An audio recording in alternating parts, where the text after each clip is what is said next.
Welcome to Dance to Heal. I'm your host, Jenny C. Cohen. Join me as I share stories of how dance and movement can bring healing in a way that is safe and tailored to your life. I'm a cancer survivor, mother of two, and an award-winning performer who found that movement was vital to my recovery. I created Dance to Heal Wellness and also authored the best-selling book, Outside in Recovery, Dancing My Way Back to Myself After Breast Cancer. I will bring new techniques to help you on your dance journey and healing path. Are you ready to move? Dance to Heal starts now. As a survivor of human trafficking, Amanda Blackwood is now an accomplished artist, author, public speaker, podcast host, and trauma recovery mentor. Amanda shares her story on international summits, radio stations, through over a dozen books and 2 podcasts in order to provide insights into healing from trauma. So without further ado, Amanda, welcome. Thank you so much, Jenny. I'm so happy to be with you today. Me too.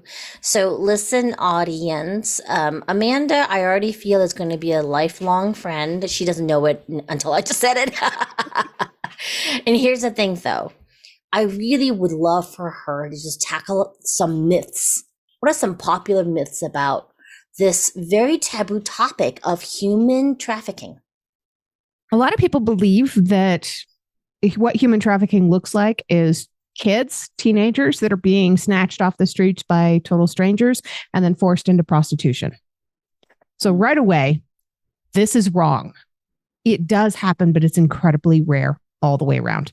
So you want to go to a reputable source to look up the definition of human trafficking. You don't want to Google it. You don't want to look it up in Wikipedia. These are fallible resources. Go somewhere like the Department of Homeland Security. They specifically define human trafficking as the use of force, fraud, or coercion to obtain commercial sex acts or labor from another person. However, if that person is under the age of 18, you can negate the entire first part of that definition, force, fraud, and coercion. It doesn't matter if they're under 18 and somebody is receiving commercial sex acts or labor from them. It is illegal, period. Bingo right there. Yeah. And a big, huge myth is the whole kidnapping scenario. A lot of people think that human trafficking looks like how it does in the movie Taken. I get this a lot. Oh, I saw the movie Taken. What can I do to help? Well, number one, stop watching the movie Taken if you actually want to help. So the kidnapping scenarios do happen, but they're only 1% to 2% of all victims. The majority of people that are trafficked by people they already know and trust and who have a sense of authority over their lives. Usually people like parents, grandparents, aunts and uncles, friends in school, boyfriends and girlfriends.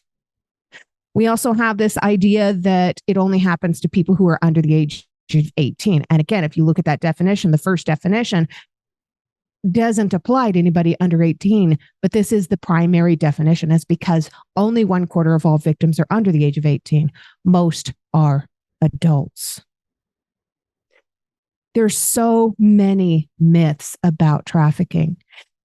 So when we look at that definition again, we have to recognize that even though our brains say that trafficking is the same thing as being in traffic, it's not. There's no mention of transportation in that definition. You can be trafficked from your own home, from your own bedroom, from a friend's house. You don't have to go anywhere to be trafficked. You do not have to cross international borders to be trafficked or even state lines. Human smuggling and human trafficking are both major issues, but they are separate issues, even though they overlap significantly. And commercial sex acts does not mention money. So prostitution does not equal human trafficking, though 90 to 95% of all prostitutes are being trafficked. But human trafficking doesn't always look like prostitution. In fact, it's a very small percentage. 14% of human trafficking here in the United States is sex trafficking. We talk about sex trafficking because that's the easiest to sensationalize. We've heard it for years. Sex sells. Absolutely, it does. It's called supply and demand. But the majority of trafficking, 76% about, here in the US is labor trafficking, forced servitude. And this can include wage theft. We have a lot of that right here in the state of Colorado. People want to say that this only happens along the borders. This is everywhere. This is every city in every country across the world. There is some form of human trafficking. Oh, audience, just take a moment with me. If you're on the YouTube video, you've been seeing me making unbelievable faces if my editing team allowed that to show. Because I wanted to be honest, right, about the reaction. This is why people are like, why are you having this conversation? And I'm like, because it needs to be had and has many platforms as possible. These stats are frighteningly unknown. That's why we need to shine lights on it, right? Because even things similar to children undergoing horribly traumatic experiences with family members, we don't talk enough about. And we have to shine the light. It's not just someone being, somebody. It's like weird, unexplainable behaviors that we try and mainstream and normify, and it's not. So right. For someone who is a survivor of this type of trauma, how long does it take before they can have a normal life? That was exactly my question in 2018 when I went to my first ever anti-trafficking conference. I was sitting in the front row. I was all about going and saving the children because, that famous hashtag save the children. Yep. And it's not about the kids. It's about humanity. And when I sat there and I watched this panel of 5 speakers and I started to understand that what I had been through actually had a name. It wasn't just domestic violence. It wasn't just torture. It wasn't just abuse. It had a name. Things started clicking in my brain, and that was absolutely my question. And they opened up the floor to questions. I held my hand up. They brought over the microphone. And that's what was supposed to come out of my mouth. And what came out instead was, I'm a survivor. And it was the first time I'd ever said it. It was in February of 2018. And then I said, how long does it take for somebody to have a normal life after going through this? And the reason I asked was because I'd been out for many years and I was still trying to figure it out myself. And the panel of speakers sat there completely stunned for a moment. And finally, one at a time, they started to try and figure out what the answer was. The collective answer is that it is different for every single person. But understand that less than 2% of all victims of human trafficking get out with their lives. If you're one of the people that's been blessed and lucky enough to get out with your life, work hard because you've got a story to tell. Oh, let's go further with that. What does that mean when you say you've got a story to tell? Because of the misconceptions of human trafficking, it's an uphill climb. It is a battle every single day. I am frequently told that my story isn't actually a story of human trafficking, but instead I made bad decisions. I trusted the wrong people because it doesn't look like how it's portrayed in the media. It's not what the news is talking about. It's not what the movies are portraying. So I'm the one that has to be out of line. Mm-hmm. The reason that people are saying this or feeling this or wanting to go down that road, and the reason that these true stories aren't coming out is because of the 2% who survive, less than 1% are willing to talk about it. The more voices that we have raised up, the more believable our stories become collectively. And the more healing happens as we take back control of that story rather than allowing that story to control us. Oh, I love that. I love that. That's part of the reason why I wrote a book and published it, and why you have how many books, Amanda? 13 right now. Darn straight. I can't remember if I'm allowed to swear. They might beat me up. So I'm just going to say darn straight, and you're not even done. You're not even close to being done, are you? Not at all. I have been writing on average 2 books a year since 2018.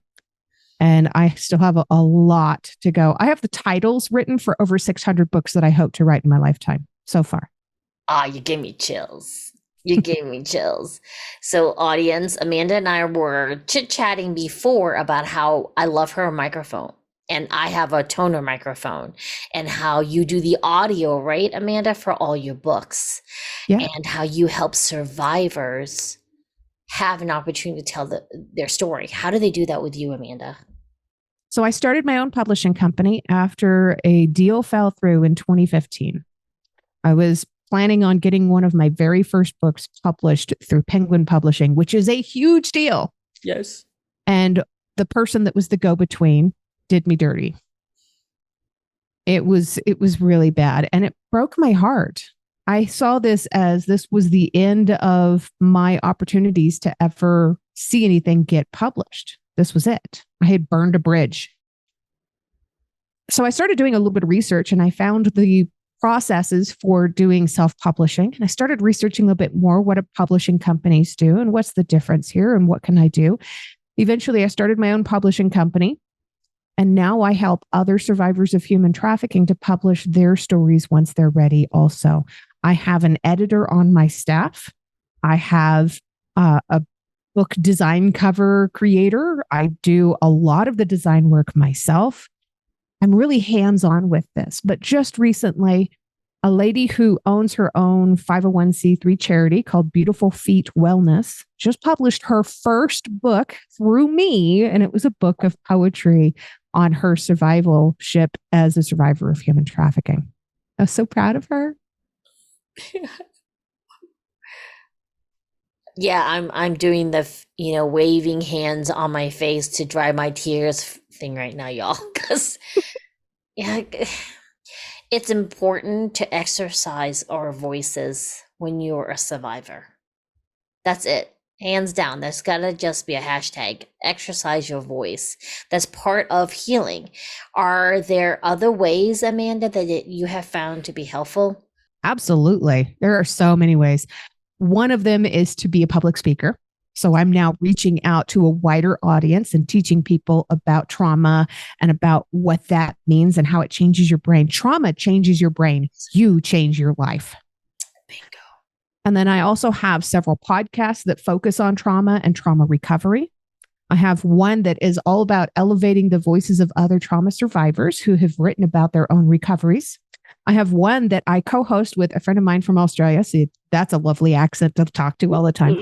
And that is all about breaking down the different trauma reactions, where they come from, what the long-term consequences are of not dealing with them, and how to retrain your brain so you stop reinforcing bad behavior. So I've got all of that. I also have a trauma recovery mentorship where I work one-on-one with people. I do group settings. I do the planned modules where you can go at your own pace. There's so many ways that you can work with people because there is no one size fits all answer for trauma.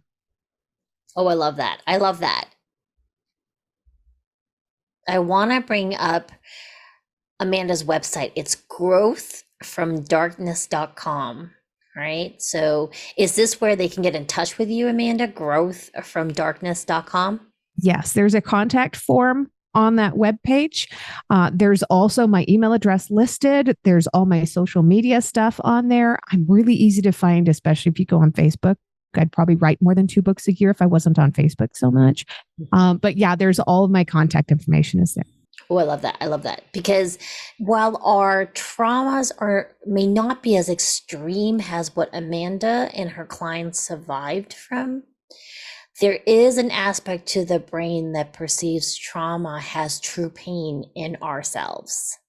So I want you to hear, audience, that, I first talked about the trauma of my breast cancer treatment and being dehumanized as a patient during chemotherapy and surgery and radiation. There's also an aspect that as I trace back in my recovery to my childhood that led me to dare I say, getting breast cancer when there's no history of it in my family. I had a lot of unresolved trauma from my childhood that even now I'm still unraveling as I have just turned 55. So the aspect of the trauma recovery, there has to be revisited for a lot of us, because we lose sight and track of who we were when we were first brought into this earth. And there's got to be return to that pureness of who we were when we first came, right? I think for me, I hold on to this knowledge that the things we went through are helping us fulfill our journeys and our purpose in this lifetime. You got to heal yourself first, right, Amanda? Because part of what you do, you help people heal. And at the same time, I think Amanda and I are effective now for helping people because we've healed ourselves. We're coming from a healed place versus from a wounded place. Absolutely. After everything that I'd been through, I would have been perfectly happy being a hermit for the rest of my life. So instead, I became a flight attendant. I did that for 2 years, 3 months, 28 days, not that I was counting. And I loved every second of it. But one of the biggest things that I learned while there is something that's helped me throughout everything I've done since then. When that oxygen mask drops, if you can't breathe, you can't do anything. So when they tell you to secure your own mask before you can secure the mask of your child or anybody else around you, they're going to be fine for the few seconds it takes for you to put the mask on. If you wait to put your mask on until after you've helped somebody else, you're going to die of hypoxia. Take the time to take care of you first, then reach out to everyone else around you. Tell it, Amanda. I hope you heard this from a flight attendant who is in a situation where she lives this life or death adage that most of us make fun of, right? A lot of times we make fun of it. Even now, after the panini people are like, you got to take your actual mask off before you put on the oxygen mask, and it's become a joke in some meme circles. It actually is a truth.